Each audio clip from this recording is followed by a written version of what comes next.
See, that's good filmmaking. That'll make a good film. It's reality. My name is Mack Wolf. I want to be a fashion film director. Everything that I've worked on up to this point have had to do with two main things that I'm very passionate about. Number one being fashion, and number two being moments in life. So every day when I go home after class and after everything else, I open up my journal and I write down everything I did during the day and all my thoughts that come up during the day, because it's a lot of the thoughts that I feel like a lot of people think but they don't talk about. So like taking these little moments and preserving them rather than like just keeping them in my head, which is like, what is the point of making a memory if you're gonna forget it anyway? Why don't you preserve it for other people to kind of help them on their journey of life? Started out with dance documentary filmmaking because I was a dancer my entire life from the age of 3 until I was a sophomore in high school. And then I got really into stop motion.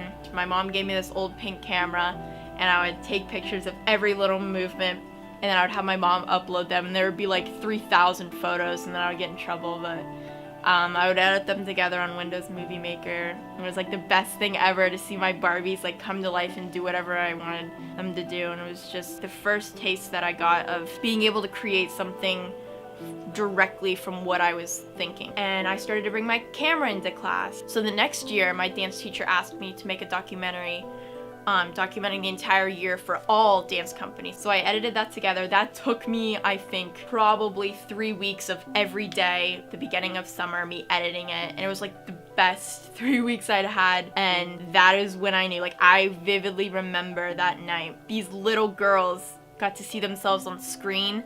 And I made this little dedication to the seniors, and their moms were crying. And I was like, oh my God, somebody, like, I made an emotion come out of somebody, and that was when I knew not only can I do this, but like people want that.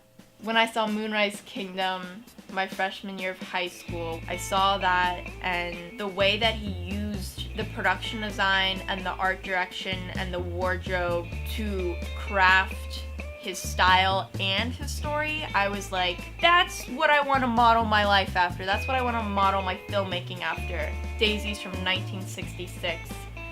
When I saw that film, again, it was another one that just threw every rule out the window, and it's a feminist film. The style of that was just mind-blowing. Music has always been a very, very, very crucial part in all art forms that I've engaged with, because I believe it's because of my roots as a dancer.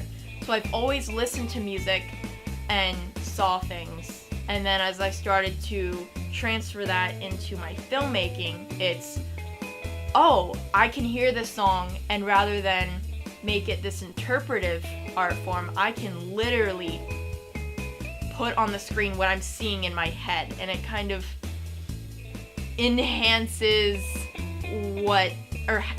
how I actually see life. Like, I probably have 45 playlists on my Spotify, and every single one of those songs, it's like I could see that in a film. Because I do see stories, and I think there are little moments that are hidden in musical scenes that help tell the story and help the audience react to the story and engage with the story.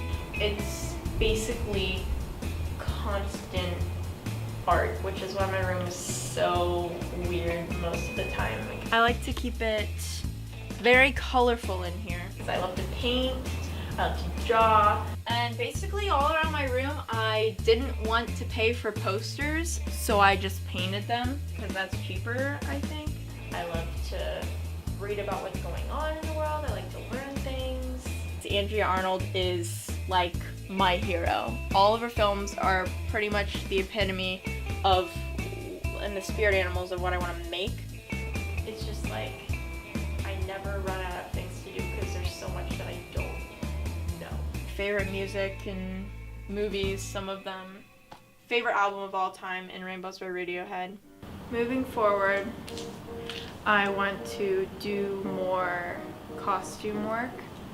because I found that not only do I get to have a really independent voice in whatever film I'm doing costumes on, but I get to work so closely with the director and the production designer and get to see how they kind of work as well. And I think it also helps me find my individual style when it comes to the visual aspect of filmmaking.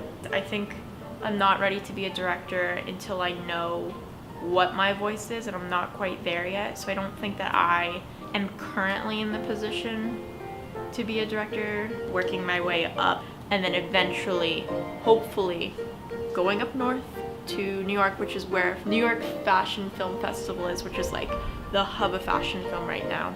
And I think there are so many talented female filmmakers who do not have the opportunity to get their projects out there. So a lot of people are kind of used to this idea that the males in the industry are superior because that's all people are seeing. The accessibility of filmmaking is also having a big impact on the ability of women getting to move up in the ranks and getting their projects seen. Every time I'm interviewed is, what's your biggest weakness? And I'm like, talking. No, not literally. No, it's like, no, I mean like talking, like having things to say, like answering questions. Well, do you think you have something to say though? I do, and that's why I do filmmaking, because I can't talk. I can just do,